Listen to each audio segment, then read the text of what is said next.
don't know me, but I am one of those 0.01 percenters that you hear about and read about, and I am by any reasonable definition a plutocrat. And tonight, what I would like to do is speak directly to other plutocrats, to my people, because it feels like it's time for us all to have a chat. Like most plutocrats, I too am a proud and unapologetic capitalist. I have founded, co-founded, or funded over 30 companies across a range of industries. I was the first non-family investor in Amazon.com. I co-founded a company called The Quantive that we sold to Microsoft for $6.4 billion. My friends and I, we own a bank. I tell you this, unbelievable, right? I tell you this to show that my life is like most plutocrats. I have a broad perspective on capitalism and business, and I've been rewarded obscenely for that with a life that most of y'all can't even imagine. Multiple homes, a yacht, my own plane, etc., etc., etc. But let's be honest, I am not the smartest person you've ever met. I am certainly not the hardest working. I was a mediocre student. I'm not technical at all. I can't write a word of code.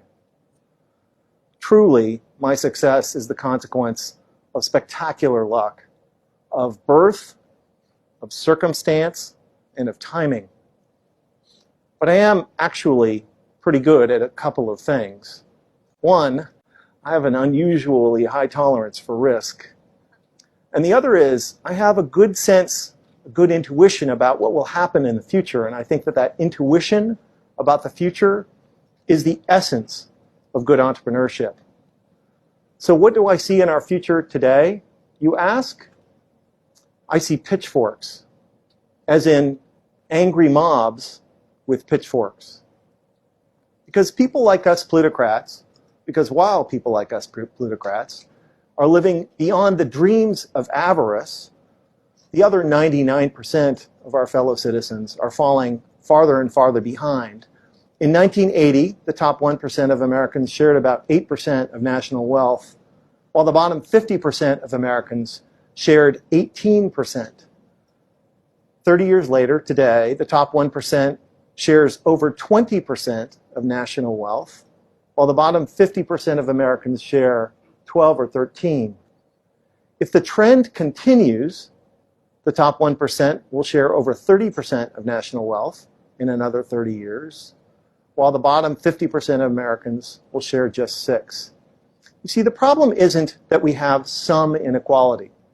Some inequality is necessary for a high-functioning capitalist democracy.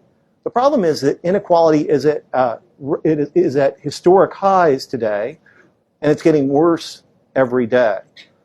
And if wealth, power, and income continue to concentrate at the very tippy top, our society will change from a capitalist democracy to a neo-feudalist rentier society like 18th century France. That was, France before the revolution and the mobs with the pitchforks. So I have a message for my fellow plutocrats and zillionaires, and for anyone who lives in a gated bubble world. Wake up. Wake up. It cannot last.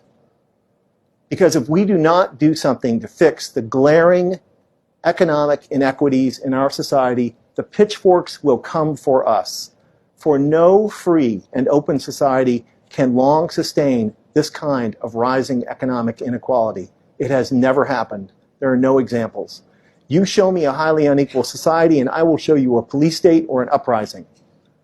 The pitchforks will come for us if we do not address this. It's not a matter of if, it's when.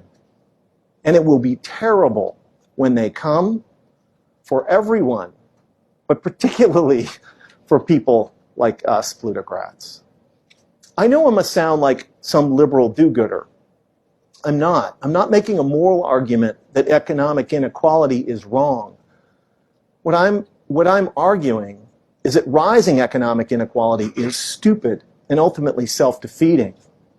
Rising inequality doesn't just increase our risks from pitchforks, but it's also terrible